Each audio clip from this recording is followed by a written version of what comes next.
To the July 16th, 2019 City Planning Commission meeting. We'll begin the meeting with a roll call. Commissioner Milstein. Here. Commissioner Mills. Here. Commissioner Gabrandel. Here. Commissioner Abrams. Here. Commissioner Ackerman. Here. Commissioner Briggs. Here. Commissioner Hammerschmidt. Here. Commissioner Sauve. Here. Commissioner Woods. We have a quorum. Thank you. Our next item is introductions. Today we're joined by two new commissioners. Commissioner Abrams, welcome, and Commissioner Hammerschmidt, welcome. Thank you. Do we have any other introductions this evening? No. All right. Approval of the agenda. Do we have a commissioner who will move? Moved by Commissioner Mills, seconded by Commissioner Gabrandel. Do we have any changes to the agenda? All those in favor, please say aye. Aye. Oppose? It's approved. Before us this evening, we have three sets of meeting minutes from the May 21st, 2019, June 4th, 2019, and June 18th, 2019. Do I have a commissioner that will move all three? Moved by Commissioner Sauve, seconded by Commissioner Gabrandel. Any discussion on the minutes before us this evening? Commissioner Mills. I always search for my name to make sure that what I say sounds quasi-intelligent. And this one was less intelligent than even normal. I think that there's like verbs missing on May 21st, page 14. The second full sentence, if it can say, Mills encouraged Pillay to quantify the number of brown lot surface parking spaces being lost, showing how this addition, blah, blah, blah. All right. We will make that change. Thank you. Any other changes to the minutes? All right, all those in favor, please say aye. Aye. Opposed? They are approved. Moving on to reports from City Administration, City Council, Planning Manager, Planning Commission officers and committees, written communications and petitions. We first have a report from our City Council representative, Commissioner Ackerman. Thank you, Mr. Chair. City Council met last night. A few updates of note. The city and the state have reached an agreement about the Allen Creek Railroad berm opening. This is an exciting project that would open Depot Street to Bandamer Park and Argo Pond, connecting both the pedestrian walkway on Depot to the border-to-border trail, but it'll also serve as a stormwater outlet to the river as well. So a win-win for the city, and exciting that it's moving forward. 325 East Summit, also known as the Garnet, which this body passed on to City Council with a recommendation for approval, moved on from first reading to second reading, although there were some comments of opposition with respect to the zoning type that is being used. 2705 Newport Road was zoned from Township to R1, one of the R1s, I think R1A. A number of UDC amendments that were corrections that were incorrectly transitioned from Chapter 55 into the UDC were moved forward last night as well. And then finally, 3 special assessments for sidewalks on Pontiac Trail, on Scioto Church, and on Duvarin. All went forward, so we'll be getting some new sidewalk gaps filled throughout the city. Great, thank you. Mr. Launder, do you have a report for us? No report this evening. Planning Commission officers and committees. Written communications and petitions. We have received quite a bit of written communications, so please take a look at that. Audience participation. This is a time for members of the audience to address the Planning Commission in regards to items that are not on our agenda for this evening. So if you are here in regards to an item that is not on our agenda, this is your time to speak to the Planning Commission. You'll have up to 3 minutes to address the Planning Commission. Anyone? Seeing no one, we'll move on to public hearings scheduled for the next business meeting. No new public hearings are scheduled for the next business meeting. We anticipate a couple returning items.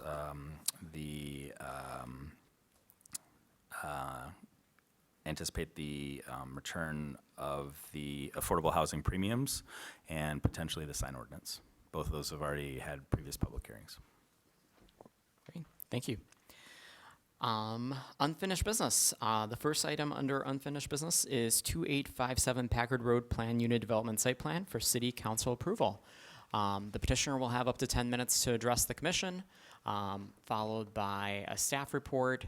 Then we'll have a public hearing, and then we'll go into discussion and vote.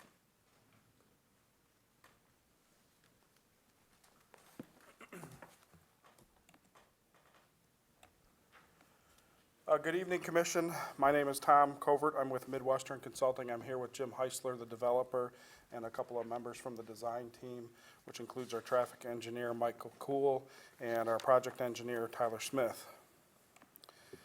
As you will recall from previous meetings, I'm just going to do a quick contextual overview of where we're located, where the project's located.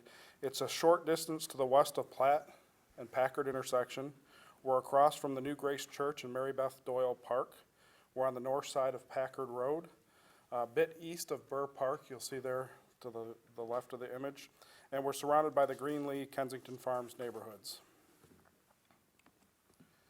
You will recall from our last meeting that the project is a proposed PUD with 51 units, detached single-family homes around the perimeter, attached home units in the center block.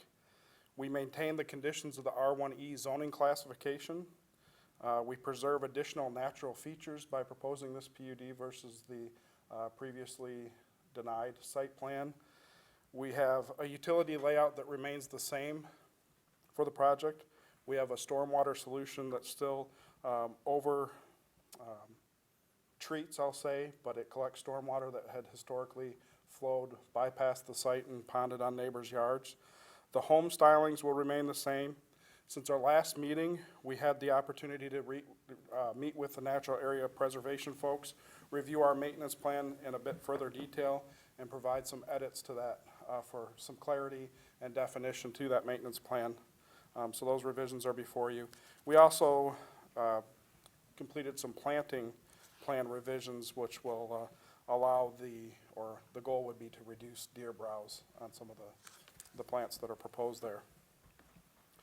The proposed home character is what you see here. There'll be some single-story ranches and some two-story homes. From the last meeting, we understood that the comparison chart on sheet 26 was of particular interest, so I'm just going to summarize a few things here this evening. The current plan, the PUD that's before you, preserves 13 landmark trees. The area plan that was previously approved preserved 14 landmark trees. For comparison, the denied site plan had preserved 7 landmark trees. The current PUD plan that's before you preserves 0.89 acres of woodlands. The area plan was 0.79 acres of woodlands, and the denied site plan was 0.3 acres of woodlands. This current PUD plan preserves 584 inches of woodlands. The area plan was at 376 inches, and the denied site plan was at 266 inches. So with this, what you begin to see is that the PUD is very consistent with what the area plan had called for with preservation of natural features. We see the benefits of the PUD being a diverse housing typology for the Ann Arbor housing market. It puts attached units and mixes those with single-family detached homes. We are providing natural features preservation and a maintenance plan to help protect those natural features with the development. We have a stormwater management plan that exceeds stormwater management requirements. We're addressing the historical flooding concerns in the area. And the PUD, what that allows us to do is achieve the attaching of the units in the center block of the plan for additional natural features preservation. Our goal for this evening is to respectfully request action on the project.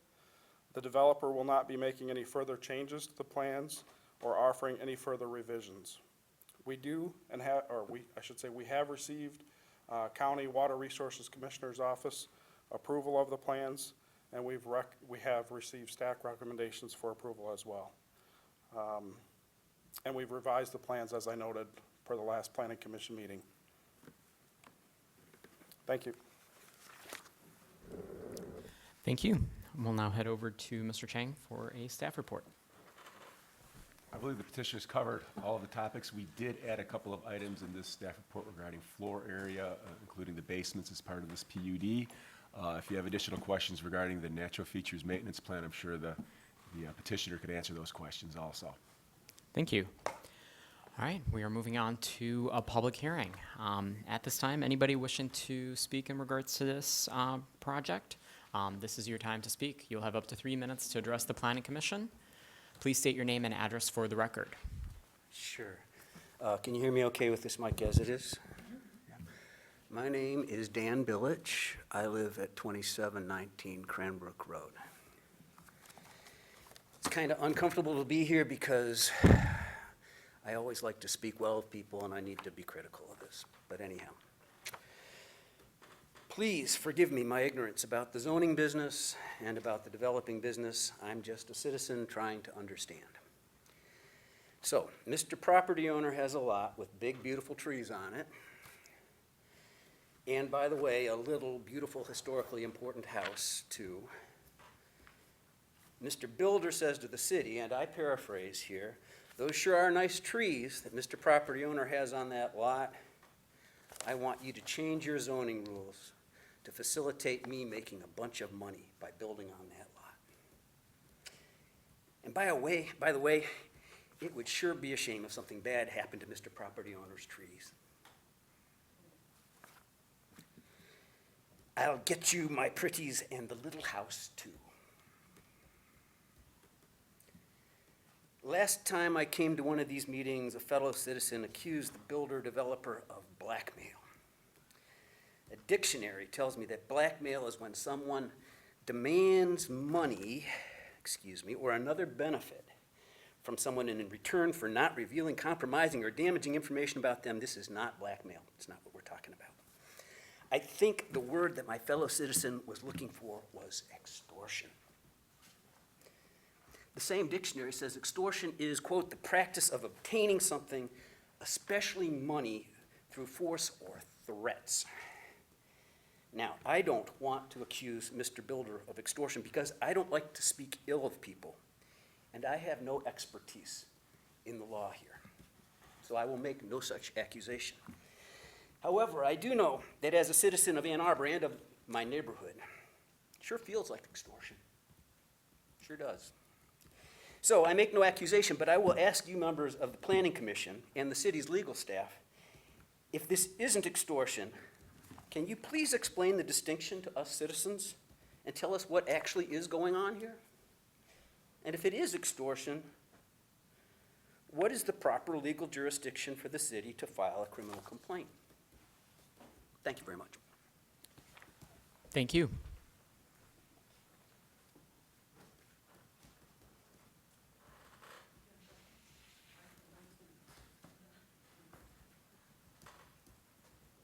Hi, Council.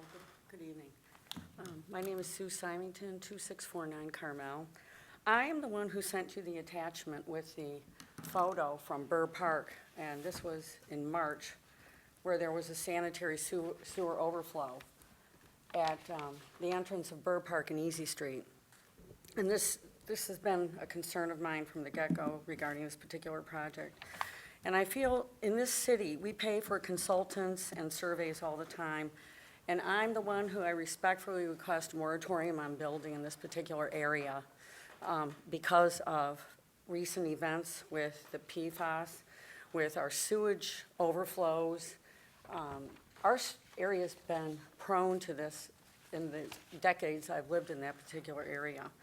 I feel strongly that we should hire a consultant to study our citywide sewage problems or review them so we can make decisions that won't affect people who are already living there in the future, because that's going to be a costly endeavor if anything else happens in our city. I'm not sure where we're headed with this as far as the city goes. I'm going to pay attention to the city council meetings on the sewage overflows, but that's been my concern with this project. And I encourage people at the last meeting to walk the property, to look at the grading of the property.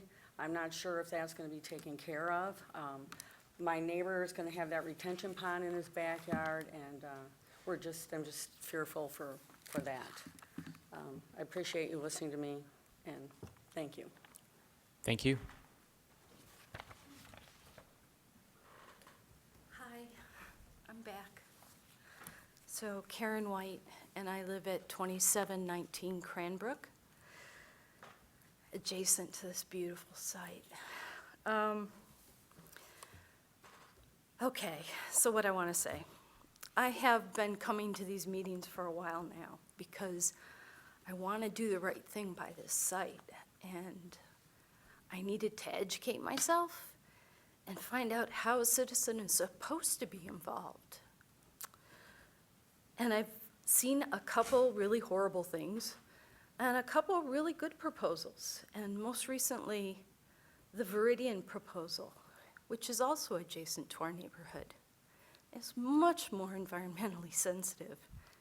Or the Roxbury Group's proposal for Broadway, where they know how to communicate with community members and take their feelings into account.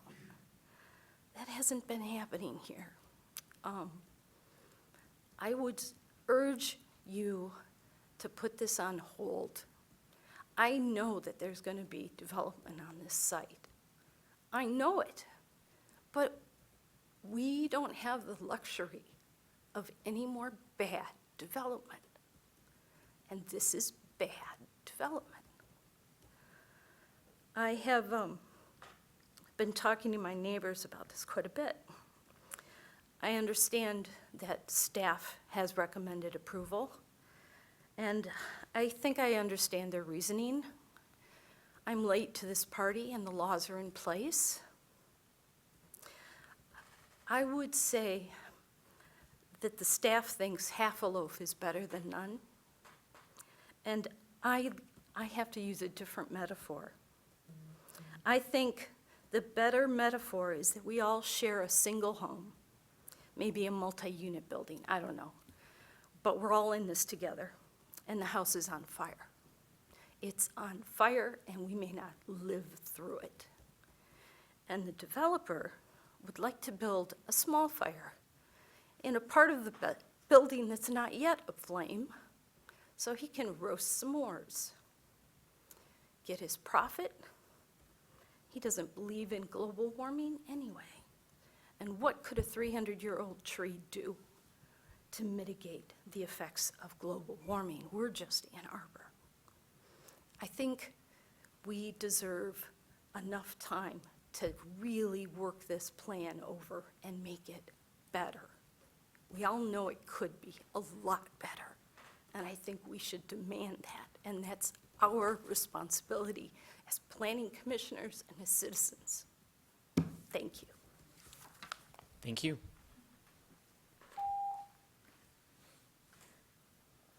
Good evening. My name is Chris Crockett, and I live in a historic neighborhood. I'm also a member of the Michigan Historic Preservation Network, and I'm secretary of the Ann Arbor Historical Foundation. Tonight I've been asked by Ellen Thackeray, who is the deputy director for the Michigan Historic Preservation Network, to read a letter to you. But before I do that, I'd like to just say that this project is a PUD, and one of the requirements of a PUD is that there be a public benefit in exchange for the suspension of the zoning rules for that particular parcel. Since before the death of Louisa Piper, who is well known for all of her work in Ann Arbor on behalf of historic preservation, a number of us have been meeting about the preservation of the Greek Revival farmhouse on the property. I went to a meeting at Tappan where I asked the owner of the property and the developer if they could move that farmhouse to the Cobblestone Farm property. They've shown an interest as part of the public benefit. And I don't think that this is too much to ask, so I'm here tonight advocating for that. But this is Ellen Thackeray's letter. She tried to send it to you, but it was too late. Dear Planning Commissioners, my name is Ellen Thackeray, and I live at 1510 Martha in Ann Arbor, and I serve as the Deputy Director at the statewide historic preservation nonprofit, the Michigan Historic Preservation Network. I'm a member of that also. I am writing to you regarding the proposed plan development at 2857 Packard. I would respectfully request that if this project will be recommended to City Council for approval, that a condition of the approval be that the existing circa 1850 farmhouse be left on the site for 3 to 6 months so that the house can be viewed and structurally assessed for a potential move.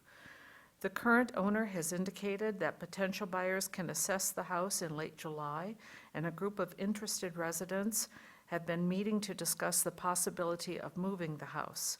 I would hate to see the house demolished before reasonable alternatives could be explored. Thank you very much for your consideration. Thank you. Thank you. Is there anyone else in the audience who wishes to address the Planning Commission in regards to this petition? Seeing no one, I will close the public hearing, and I will read the two motions that we have before us. Motion number 1, the Ann Arbor City Planning Commission hereby recommends that the mayor and city council approve the Weber rezoning petition from R1E Single Family Residential to with conditions to PUD Plan Unit Development District and supplemental regulations. Motion number 2 states the Ann Arbor City Planning Commission hereby recommends that the mayor and city council approve the Weber PUD site plan and development agreement. Do I have a commissioner that will move both of these? Moved by Commissioner Sauvé, seconded by Commissioner Briggs. We are in discussion. Commissioner Ackerman. Thank you, Mr. Chair. We've been discussing this off and on since 2016. In that time, various plans have come before this body and on to City Council. The courts have been involved, and it has been a saga. In that time, a lot of questions have been asked and answered. A lot of questions have been asked and not answered. And a few of those items that we asked for weeks ago were left unanswered. It is reassuring to see that there is a natural resource management plan in place. It looks to be a 5-year plan that's been reviewed and developed with our staff, experts in the field, and that's reassuring to me. But there are a number of open questions left. I did, I guess, three areas come to mind as we discuss this again. I first want to turn to stormwater. This spring and summer, I think has been eye-opening for a lot of people of what are the realities of a changing climate in terms of our day-to-day lives. And the increase in rainwater is what the Midwest sees and feels most immediately, and we've been no exception. And I was just wondering, I understand the plans and the engineering to help capture stormwater that would otherwise run off into neighbors' properties, but is there, through the county or our local folks, is there a measure of the amount of water that would otherwise be bypassed that is supposed to be caught on site? If so, what is that measure? And then in turn, what is our enforcement mechanism to ensure that those standards are being met? I don't know if that's a staff question or... I don't have the specific calculation. I think that my understanding is part of the Water Resources Commissioner review. They do calculate estimated flows of the site based on the topography of the site, what portions of the grade are draining onto that. I think they do look at projected volumes to determine if they are going to be retained on site. Is that designed to accommodate that? Or under the code, if they're just bypassing the site through a swale, that has to also be designed in such a way that it can accommodate that proposed flow. But I don't know if the project engineer has more detailed information about what that calculation is for this specific site. Thank you, Mr. Covert. Yep. With regard to stormwater management for the site, we are meeting the Water Resources Commissioner's Office standard, including stormwater infiltration. So we have, we're not only treating the quality, but the quantity of flow at the site. You'll recall when you first saw this plan back in, I believe, 2016 with the area plan, was about the same time they were changing their standards. And part of that change in standards included calculations which accounted for some of the increases in rainfall that the county had been observing through data on rainfall for the area. So we are treating the 100-year storm event at our site. Well, let me back up. We are treating all storm events, but the maximum storm event is the 100-year storm event. So we're treating the smaller storm events with greater frequency. We're treating those by treating the quality mainly. We're providing for quality treatment within our basins with the proposed natural vegetative areas and the infiltration that will happen at the site. We're fortunate our site has the opportunity to infiltrate at rates greater than what would be allowed by the calculations. However, to have some level of protection that if something were to happen, like they got silted up or something like that, we do have the opportunity for these basins to outlet to underground pipes that connect to the Packard Road system. There's a protection in the fact that the calculations have been updated. There's a protection in the fact that they don't allow us to use to the full extent of what we can infiltrate in the site. So we have those protections. And then from a maintenance protection standpoint, the site will have a drainage district set up through the county, which will be a separate set of documents that will also be included in the master deed and bylaws and Yeah. Exhibit B drawings, which, go ahead.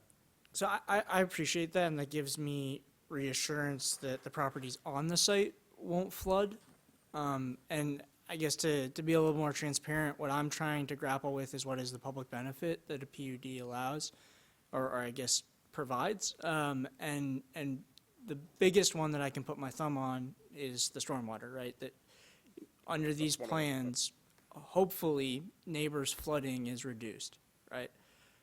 And that's the one I can even start to put my thumb on. And so if you could help me understand the degree to which that stormwater will be reduced from neighboring properties, Yep, I'm gonna give and you then that. what the enforcement mechanism would be for us to hold.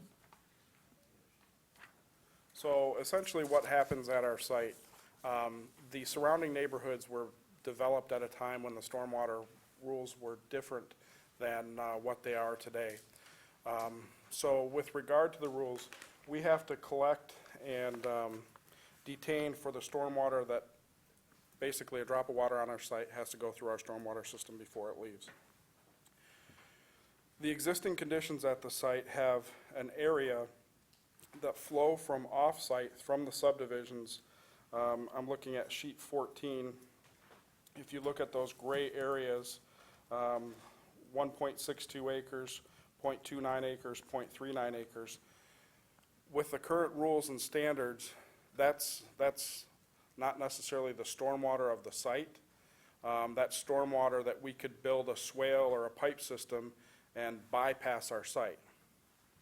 What we're doing is we're taking those areas, if you look at sheet 14, the proposed site drainage plan, those areas that are on the top of the page shaded in gray, those areas at the bottom of the page which are cross-hatched, we're taking those areas and we're collecting them on our site, and instead of bypassing the site, we're putting it through our stormwater system.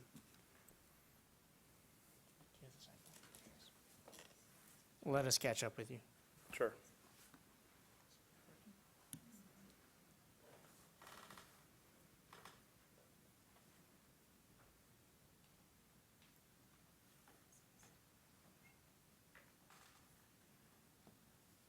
So if I'm reading, this is the bottom figure on 14, bottom left, Yes. and then it's the houses off Carmel and Cranbrook, and then the arrow points in the direction of your basin.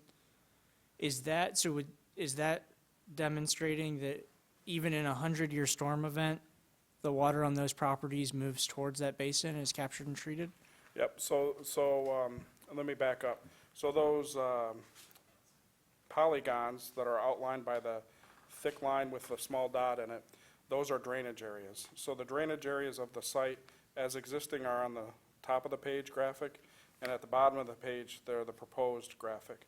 So what happens is, we are collecting the area in the gray on the top graphic.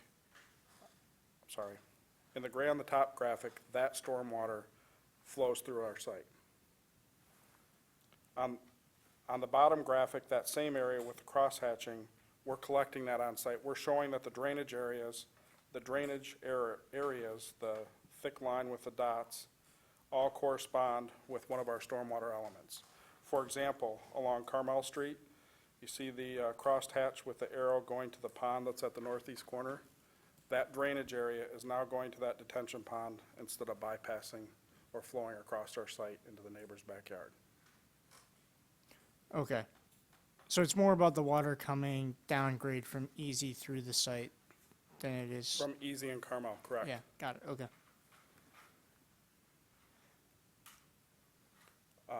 Conventional design today would have the lots on Easy Street and Carmel have similar to what we're proposing by having pipes or ditches in their backyard to take that water from those yards and then go to their detention basin.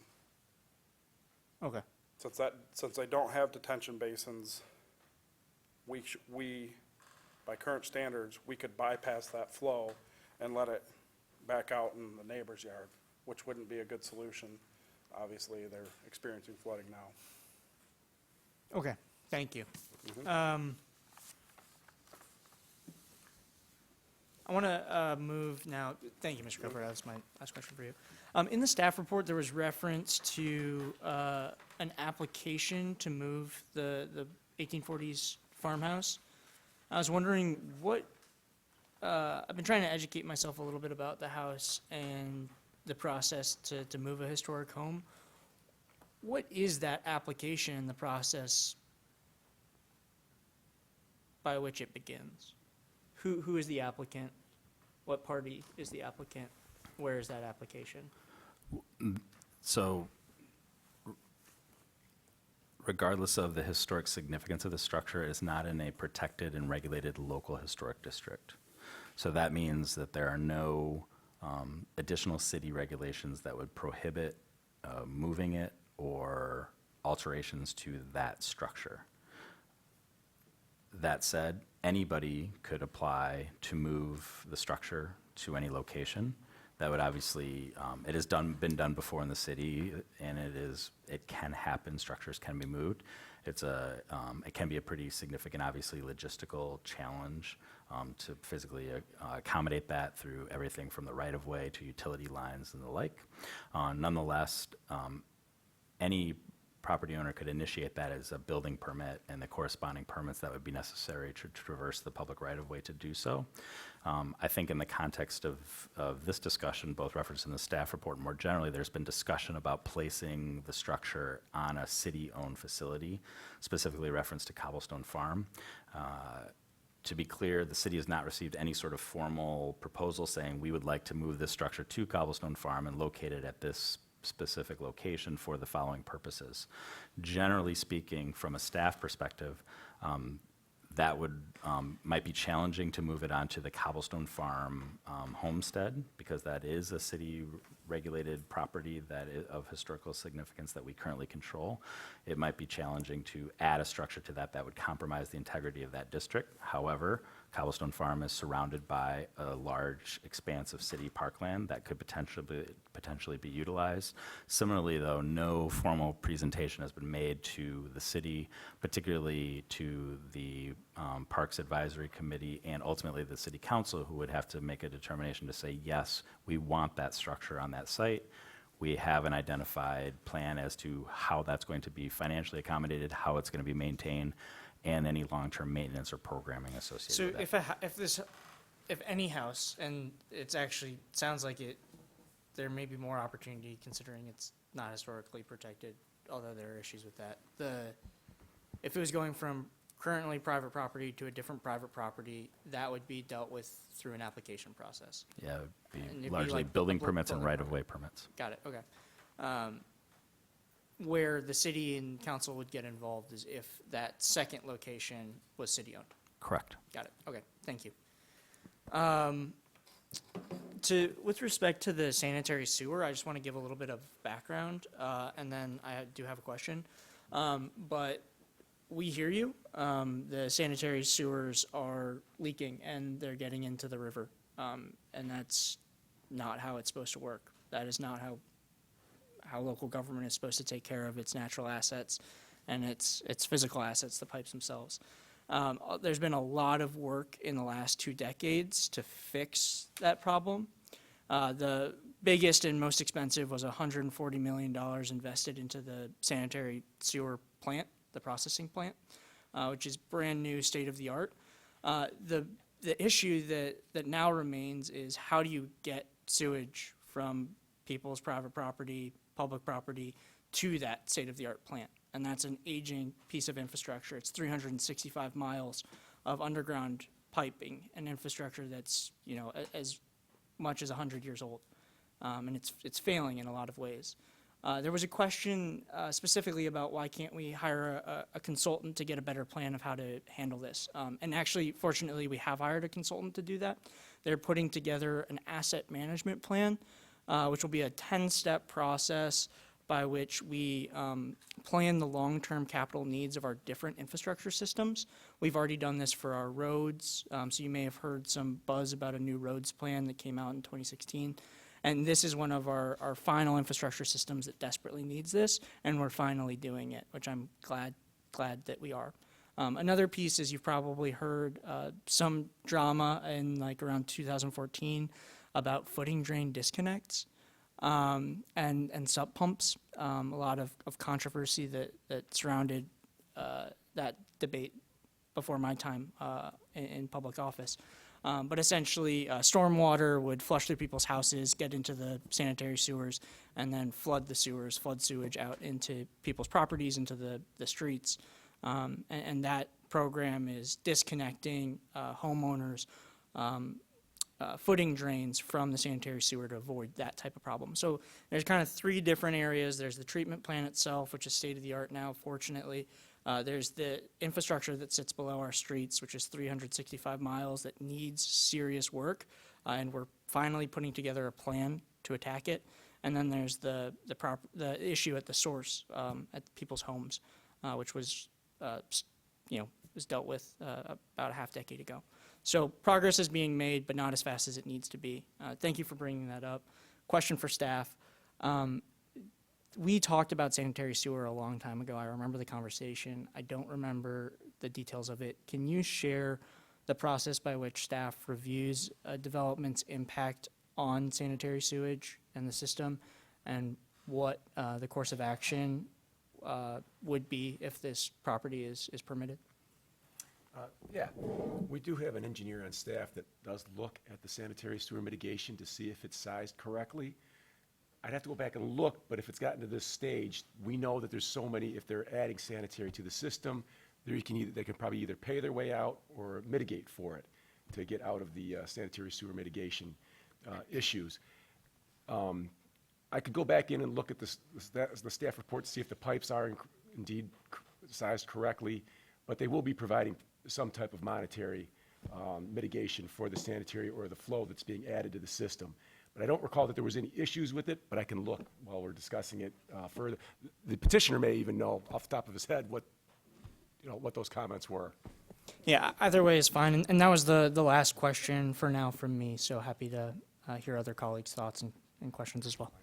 And Mr. Covert, if you have an answer, happy to take it now. And while he's coming up, I would just tack on, as it relates to the source challenge that you referenced, the policy of the city now is that those are financial contributions that the city uses towards capital improvement programming to help this system in a larger basis. So while that source reduction is still occurring, it is now occurring through a more sort of centralized and prioritized process than in the past, where it was more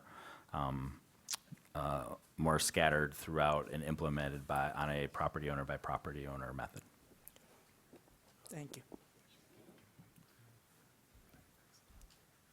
So with regard to this project, the city engineering staff had the opportunity to take basically the number of homes that we're adding to the site or adding to this property and putting that into the model for both water and wastewater, sanitary sewer.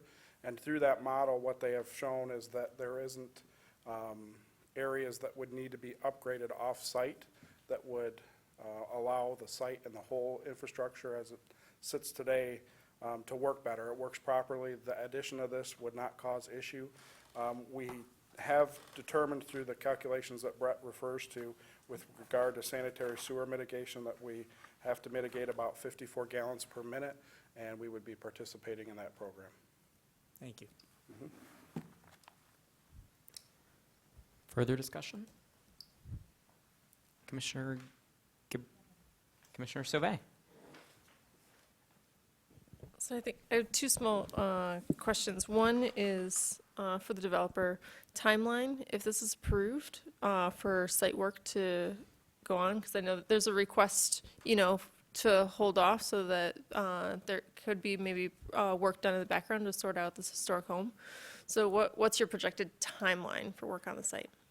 Well, given the constraints of just the general time, I would assume if it would go through the normal process, whatever your recommendation would be tonight, it would be sent on to council. It's 2 readings there. There's a couple months. And then it goes, once it would be, assuming it would be approved there, you probably have 3 to 4 months of design before we could be ready to pull any permits. So you're probably 6 to 8 months. So you haven't started building permit preparation for drawings on that end? No. No, and if, again, just so everyone's clear, I do not control that house. That's not part of this whole, my purchase agreement, not part of what's going on here. But the current owner of the property, which I have an agreement with, has talked to some of the people and is willing to work with them to a point on it. And I just, so I don't see why something like that, if someone that wanted to do that and move it was serious, they'd have to get moving, but I don't see where that would cause a problem at this time. Okay. But I'd also like the nomenclature. This is not an historic house. There's no designation, no one's inspected it, no one's done anything. It is an old house.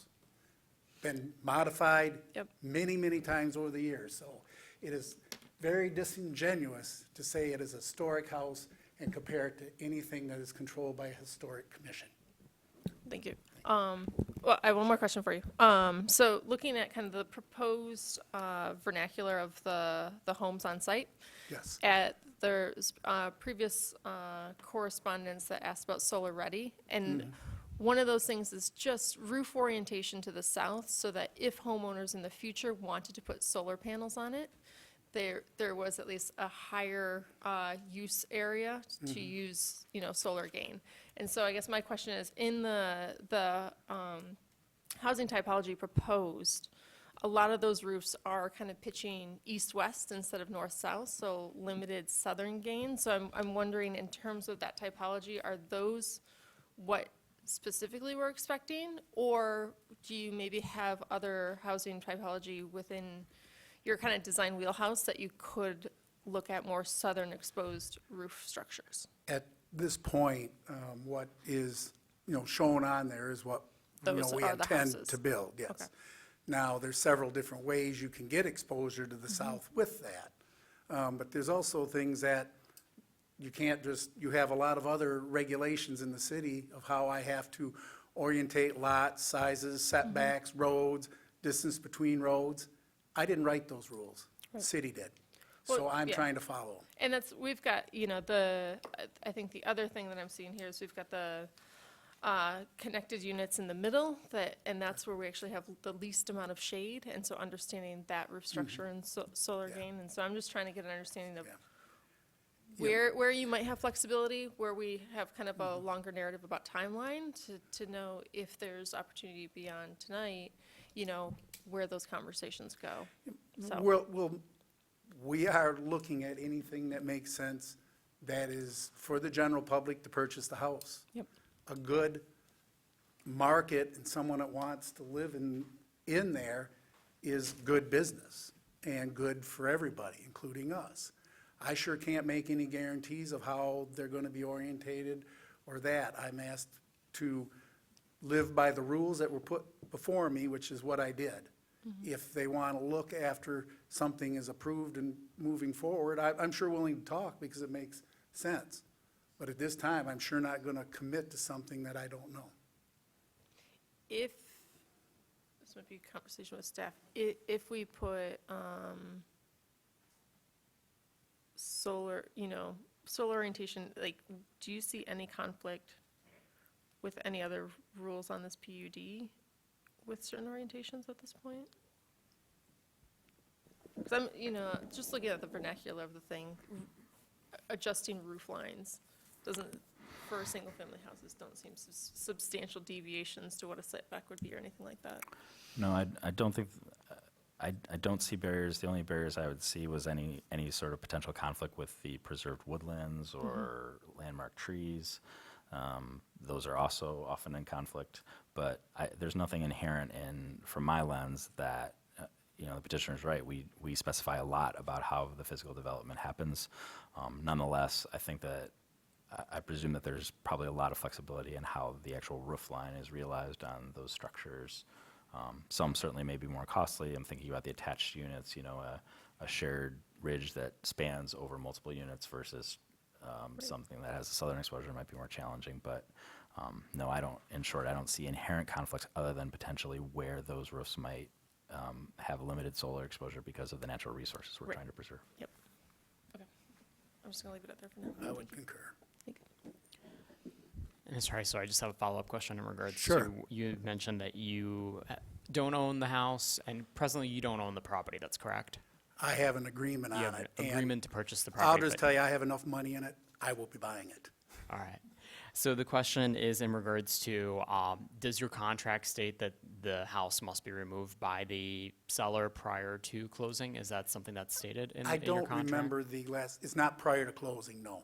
Okay. I think the agreement is he can do with the house whatever he chooses, as long as it is gone before I break. I think the wording was, cannot hold up site development. So not closing, it's not a closing. So when you close on the property, if all goes well and you get city council approval, you close on the property, technically you own the house at this point, other than you may have a rental agreement or some sort of an agreement That's correct. put in place. There is no rental agreement, and there won't be. Okay. Just, that's a given. Okay. Thank you. Yep. Further discussion? Commissioner Gabrando. I would like to move on to the natural features portion of this.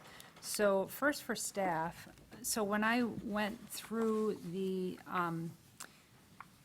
drawing set and all the notes, it talked about a 3-year plan, but in your staff report, it said a 5-year plan. And I'm just wondering if you can clarify if there's things in terms of how they're defining construction period and then when maintenance starts, is that the discrepancy? Or if you could clarify how that's working? Yeah, I looked at it, we've had a couple of natural features maintenance plans on a couple of other projects, and they refer to 3 years that we have done. I did talk with the forester who did the review. She was comfortable with a 5-year maintenance plan. So I think we could be a little flexible on that, and I've got some language that we could add to the development agreement. So they've stated 3, which was approved by NAP. The Okay. forester said 5, but I think we have some flexibility in there. Okay, go ahead if you have a comment. I was present at all those meetings, and basically, it went from 2 to 5 years. We're happy with any of it, because we're gonna write it in there, but what they're trying to come up with is something that was dynamic, to review it, and NAP wanted to look at it and say, okay, it's working, it isn't working, or this has worked, now we're on to stage 2, because what you do in the first 2 years Right. is not if year 1 and 2 of the plan work, 3 and 4 That's right, should change, right. or hopefully change. If 1 and 2 didn't quite work, you might be another year or 2 until you get into a little more mature plan. So we're open, and we kicked it back and forth to how to memorialize that in writing. And part of it is a condominium, there'll be documents, and it'll be very clearly written in there. And we've done that in other developments, but we think it should be dynamic too, because again, just what's good in year 1 and 2 might not be good in year 10. Yeah. I'm really glad to hear that, because I totally agree with what you're saying, is that we don't really know until you get going on it to see how things respond. And it looked like when I read all the notes and the plans, that there is quite a bit of flexibility in there, and that the city was being informed in a consistent way at the end of every year to be able to review and to be able to check things out. So that, and I'm also glad that you sat down with NAP because they do this all day long. So they have a lot of expertise with that. So that makes me feel a lot better about the ability for this to be able to keep evolving in the way that it needs to be able to have those oaks and walnuts and things like that regenerate. So I'm glad you sat down with them. I wanted to kind of understand the discrepancy piece, but in your notes, it still gave a lot of flexibility for how it might evolve even further into the future. It didn't kind of shut the door on that, so I was glad to see that as well, and all of the notes within what would happen with the homeowners association in terms of what they would be responsible for. Their reports, hiring a qualified contractor, things like that, defining more kind of targeted herbicide regimes, things, because again, you don't really know until you get in there to see how things would be working. So I feel comfortable right now with where the natural features portion is in terms of your ongoing management and stewardship of those areas, if this plan goes forward according to the way that the notes are there, because I think there's a lot of flexibility and still city kind of oversight to a certain extent, not a lot of, management week to week or something like that, but, that they are checking in once a year to see what's going on. So I think some real work was done between the last iteration that we have and the iteration that we have now. So for me, this is a big part of this PUD in terms of what we are getting out of this. And for me, its attached units allow these areas to be saved, and not just saved, but restored. And that's the piece that means, I think, the most to me as somebody who does this for a living, is that it takes management, basically. We have to be involved in order to be able to have these things evolve in healthy ways, because there's just so many invasives out there. And the plan, as I see it, accommodates that in terms of the human involvement over time, the checking that is going to be required by the city, and the involvement of NAP, who really is an expert in all of this and has done this a whole lot in this area. So I'm comfortable with that portion of it in terms of the PUD benefit. I'm also comfortable with the stormwater portion of the benefit, because ordinarily they could just bypass, everything that's flowing onto them, and instead they're taking some of the problem areas of the neighborhood and taking it onto their site, which is highly unusual. That's just not what's required at all. So those two pieces for me push it into the public benefit piece. For me, the historic house, I think it would be fabulous if some, uh-oh. Do we need to head to the basement? We may be heading in for a recess. Let's just see where we're at. Well, just a flash flood warning. Just a flash flood, okay. We're up on the second floor. We're going to be just fine.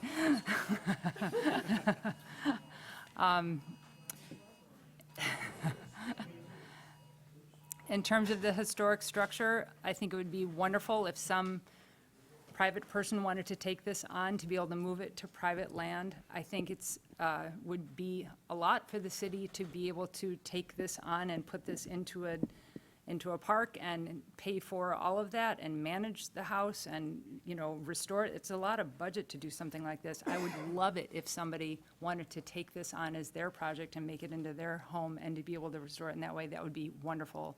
I mean, obviously, the city process would have to play itself out if there is will, and, city council sees its benefit, and there's enough citizens that are willing to be able to kind of say, it's worth my taxes to be able to do this kind of thing, then that's great. But I also see that these historic structures take a lot of time and money and effort to be able to maintain, too. It's not just getting them there, it's fixing them and maintaining them and having them interpreted and all those things. It's a chunk for the city to be able to take that on.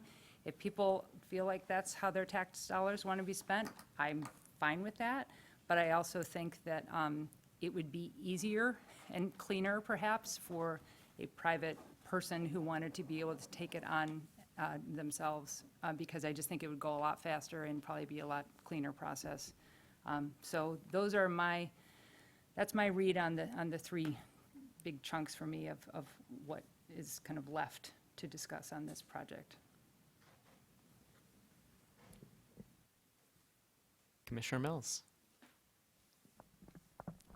Thank you, Commissioner Gibrandel, because I had lots of questions on like, is this, particularly on the natural features, because I do think that that's the primary benefit or one of the key benefits. And so I appreciate that. I think for everyone else, and I don't want to put you on the spot, but so I'll put staff on the spot instead, to talk through what would be required, what's the basis that's required as part of our code? And so how does this exactly go above and beyond what we require of any new development? Well, the natural features mitigation plan isn't required on other projects per se, but for the PUD, they needed a public benefit. So as part of that, which was already previously mentioned with both the open space at 54%, along with the mitigation plan and the stormwater detention, this was trying to beef it up as much as possible. To get into greater detail, other than trying to preserve the existing natural features, maintaining them and getting rid of invasives, I would have to defer to the petitioner as far as getting into the specifics of the natural features mitigation plan. Got it. Yeah, that would be helpful. I mean, I'm assuming, like, if you say you're not chopping down the tree, right? You're not chopping down the tree, but in terms of removing the invasives, like, is that what's added? Yeah, so our current code basically manages the trees, but it doesn't manage the kind of ecosystem of the woodland so much. So if he were to, he could just have lawn around all those trees. Like if he were just saving some landscape, some landmark trees, he wouldn't be required to have any kind of ecosystem piece of it. No small trees are ever going to grow in a lawn that's being mowed every week, in the summertime. So our current system is set up just to save trees, not to save a system. And so that's part of what is different about this plan, is that they're trying to save a system and to manage it and steward it going forward. There's nothing in our code that talks about that. We want people to save woodlands, but really when it comes down to it in terms of our code, they could put lawn all around all those trees. That they're allowed to do that. There's nothing in our code that says you have to leave it as a forest floor and you have to manage invasives, and there's nothing that asks people to do that specifically. Okay. And so that one of the things that, as I was reading through it with a layperson's eye, right, the mentioning, I know one of the things that we mentioned a lot is the little bur oaks that are growing. That's only mentioned a couple times, and what I'm hearing you say is that the flexibility to deal with that, like, and all of these other things about dealing with the invasives are what is going to keep those little bur oaks coming up, like have a chance of becoming big bur oaks. Is that right? Right. Perhaps there. I could be corrected if I'm wrong, but through all that discussion, it was pretty enlightening. I learned about it too. But yeah, that was one of the big topics where, I don't know if it was brought up here, they read it, I believe it was, and they go, well, that's great to have them and say you're gonna do this, but you have to manage them as they get big. You don't want 8 2-inch ones 2 feet apart. You wanna be able to be dynamic, and eventually, unfortunately, the big one will go. Some point in time, natural disaster, something's gonna happen. And they want it not dynamic enough that something far enough away is growing, has a potential to grow big enough to, 200 years down the road, replace it type thing. That's kind of grandiose, but it's that management style of, you have to look at the woodlot as a whole, basically, like you're managing a woods, but you're looking at, we talked about, it's not gonna be a lawn. You're gonna have to keep, and you can't just sit there and spray it with Roundup every day. Right. Every 3 months to manage the weeds. Right. You might do it active the first couple of years to get the new stuff started, then you get the native species, and I'm sure not an expert on it, but I get the gist of it, and this is far more detailed in that type of management than it is in I want to say beauty management or landscape and something you look at from the road. This is more of the actual ecosystem, not necessarily what looks pretty. And hopefully they're one and the same, but What I saw in the plans is that in the very beginning, there's quite a thorough assessment with NAP to understand where the little babies are, to be able to manage around those, to be targeted about the invasives that you are removing, some of which you may spray, some of which you may cut, some of which you may pull. And that the first couple of years are pretty intensive in terms of trying to get those invasives out of there and managed. And then going forward, little ones still may come up, and that's where some of that kind of flexibility piece comes in, and where they're reporting to the city every year to be able to see what's happening, and the city has the ability to come out and check to see over time. I think your biggest challenge is going to be, you don't know who's going to move in here. Who's going to be your president of your homeowners association? And I think it just has to be very clear from the start, you know, that is their responsibility. They are a steward of these things, and the only reason those houses are there are because of that. And that has to be, like, because you get the person with the kind of wrong aesthetic that really wants to mow the whole thing down, you know, this is why this development can happen the way that it is. And so that has to be made really clear, because we don't know who that personality is, and that personality is going to change over time. People are going to move, you know, so somehow the kind of mantle of responsibility and stewardship for maintaining this, somehow delivering that message, which I saw in your text, but still, like, the emotional piece, like, really, you understand what you're taking on here, you know, that's, I think, going to be the biggest possibility for slippage in terms of that, but the city is still observing as it goes along. And so if some yahoo goes in there who really wants it to be all lawn, that would get caught in the process, you know, if that were to happen. So I think you set in on the discussion, because that was definitely part of it, because I actually was talking about that, because I've got 30-plus years of working with associations and presidents after we leave and former homeowners, and that is a concern, is you have to have, whoever your president is, takes on the most forceful personality of that association. So NAP and actually us, because, you know, we're trying to, if we say we're going to do it, we're trying to put it in there right. And that was how to get the expert, and, you know, we figured a year was about right, you know, however you set it up, if it's in the spring and when stuff starts, so whoever that president is, look, here's your report for the year, here's what's going to happen. So and they have to that's kind of involve the gist of how we do it, but it Yeah. was a part of a discussion, definitely, of how that's going to work. And they have to hire a consultant. It's not just their Correct. homeowners association president that's out there figuring out what are seedlings. You know, so there's a why that's in consultant there. that's built into this too, as like a restoration consultant, of which there are several in the Ann Arbor area. So there's plenty of people to be able to do that. So there's another way to kind of build in security with that. Part of that discussion was NAP didn't want to get involved in dictating the plan. They wanted Right. to react to a plan that is current and dynamic and with whatever the best practices of the day are. And they didn't want to be the developer and the police. Right. They wanted, you know, hopefully it gets developed, they approve it, and it gets done. And they're, you know, actually, then they're just the police. They didn't want to be both sides of Right. it. Thank you, because I read it and I, you know, didn't know exactly how it was, so that's really helpful. From your perspective, Mr. Chang, was there anything else that NAP wishes this would include? Because, Yeah, I'm not aware of any of the additional information, but I did look up some language that I can add into the development agreement that would address some of these issues also. thank you very much. I think that including that, making sure that the development agreement is clear on that and enforcement of this going forward is really important. I had two more short questions. One is regarding the solar orientation. We've talked a lot about the detached structures on the outskirts. I didn't see, I mean, do you have the elevations for the attached structures? Maybe you went over them in the presentation, I didn't see it. I think they're just detached. There wasn't elevations of the attached structures, but they anticipate the units being similar to these, just attached together. Okay. Got it. Is that typical for us to not see elevations for the attached structures at this site plan level?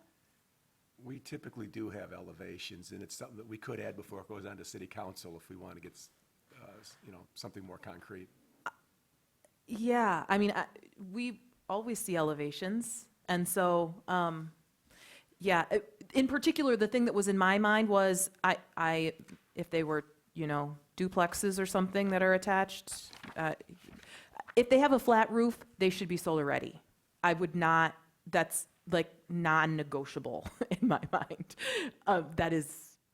It should be solar ready. And so that we don't know, I can't imagine that flat roof would fit in this vernacular, but even so, we do see some attached that have flat roofs, so, yeah. The other thing that got brought up that you went over very briefly in your remarks, and I just wanted to address, was the square footage and whether or not basements count.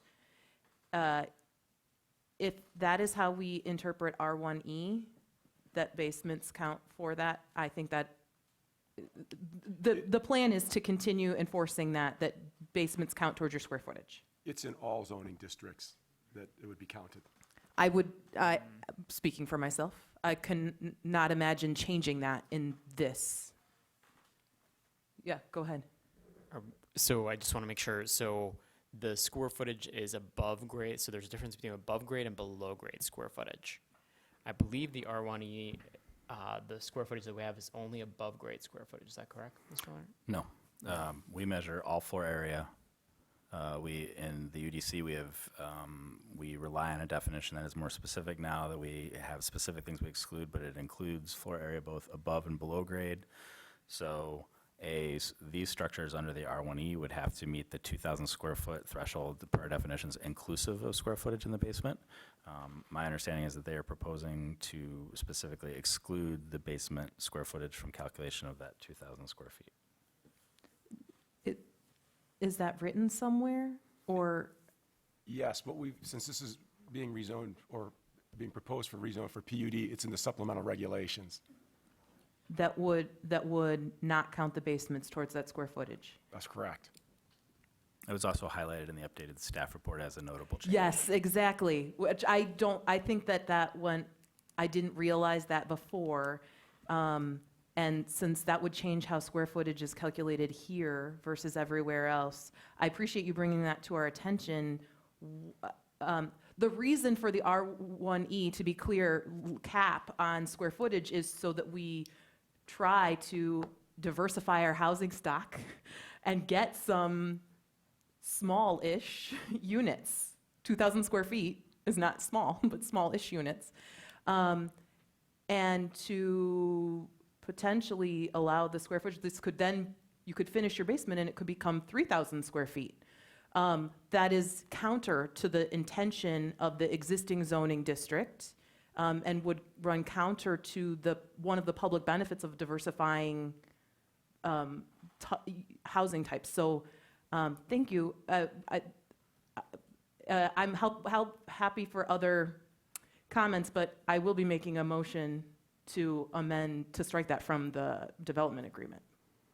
Yeah.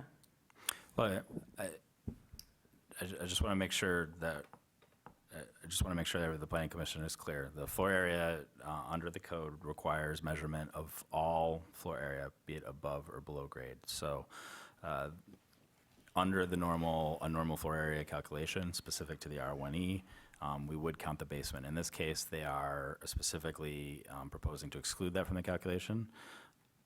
That could result in a 3,000 square foot house, but I also would note that this would still have that 2,000 square foot area limit on the house, even if it were only applying to above grade, which is not a restriction in any other district.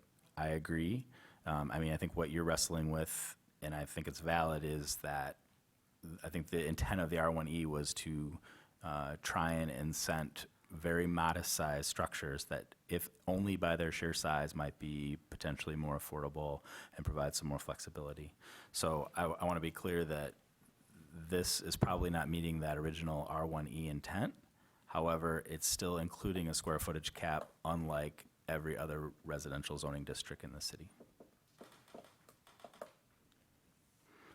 That is, if it were zoned to anything else, there would be no cap. You could put a 5,000 square foot home, provided it met the setback requirements. But the current zoning, just to be clear, that we're going from right now, it is currently zoned R1E, Correct, which does have a square footage cap. correct. And this is rezoning, so this is the chance to, if somebody wanted to make this R1D or R1A, they would have to, which would lift that cap. Correct. They would have to come before us in the same process, and we would have to assess whether it meets the standards that we've set forth to warrant a rezoning.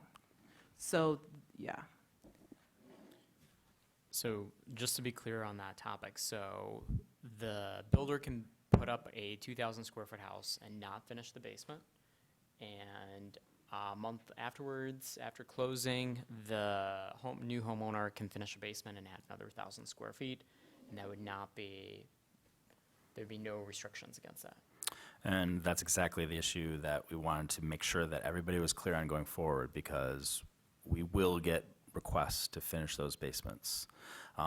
That is one reason why we clarified our definition. In the past, we had had a much more complicated definition that you recall referred to areas that could be made habitable. We have clarified that to it includes all square footage except for vertical chases, fire